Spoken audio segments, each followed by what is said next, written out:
So you went to your doctor, and your doctor said you were in perfect health and there was nothing to worry about. And you feel good and you don't have any symptoms. And within a day, you fall over with a heart attack. What happened? Were you really well? Is there something you should have known that might have helped you to prevent what happened? The answer is obviously, the answer is yes. There's something called a wellness buffer, which means you've got perfect health over here. And as you lose some of that perfect health, you still feel fine till you get to a place where you start to have symptoms. And then you move over towards death.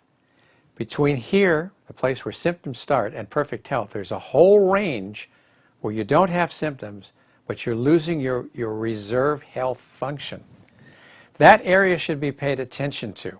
And we should be doing what we can to make sure we have optimal function of all things that we can measure in our body, of every organ system that's there.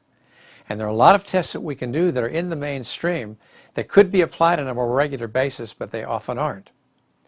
So when we're looking at wellness, what makes wellness up? A lot of it is self-care. It's not because we have a deficiency of Prozac or of some antibiotic or of some miracle drug that's supposed to prevent Alzheimer's disease.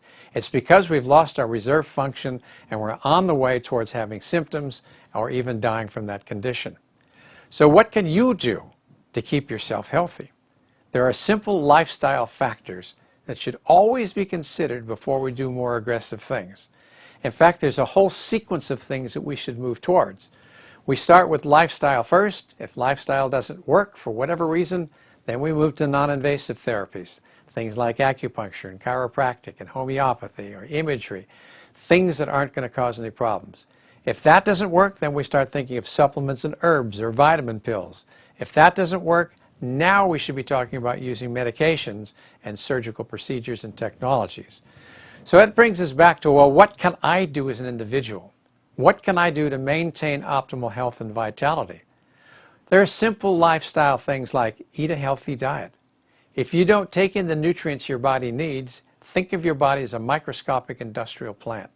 If it doesn't get the raw materials it needs, it simply cannot make product. And if it can't make product, you're going to be as defective as a car that's being made that might not have a steering wheel or a spark plug or a tire. You need to eat a healthy diet. Second, you've got to exercise on a regular basis. Exercise is what makes us function and makes our bodies adapt to the extra stresses that we put on it. So exercise is absolutely vital. And at least an hour a day, several days a week, and even more than an hour, 2 or 3 hours a day is more optimal, although most of us don't have that luxury because of our fast-paced lives. Third, we need to make sure we get enough sleep. If you don't get the 8 hours of sleep that you need, your body is not going to restore and it's not going to recover as it should. There were studies done by the American Cancer Society in the late 50s on 1 million people that showed that the factor that predict death and morbidity more than smoking, weight control, diet, and exercise was sleeping less than 4 hours a night. Your sleep is vital.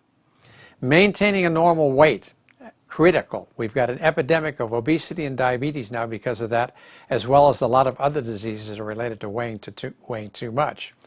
Stress, another factor that's huge. It causes us to be in a state of chronic inflammation because as soon as those stress hormones go up and stay up for a long period of time, it wears on our body and we wind up in trouble. Probably the most important lifestyle factor is that we have a meaningful purpose in our life. If we're in perfect health and we don't know what to do with our bodies because we don't have an idea of what our purpose in life is, what's the point of even being alive? We need to take a hard look at that and start integrating that into our educational systems and into our schools at every level. So the lifestyle, the things that we do for lifestyle are the fundamental primary mechanism that we use to stay well. We should focus on the factors that were mentioned, and if we do that, chances are we're going to have a healthy life with a rich wellness buffer.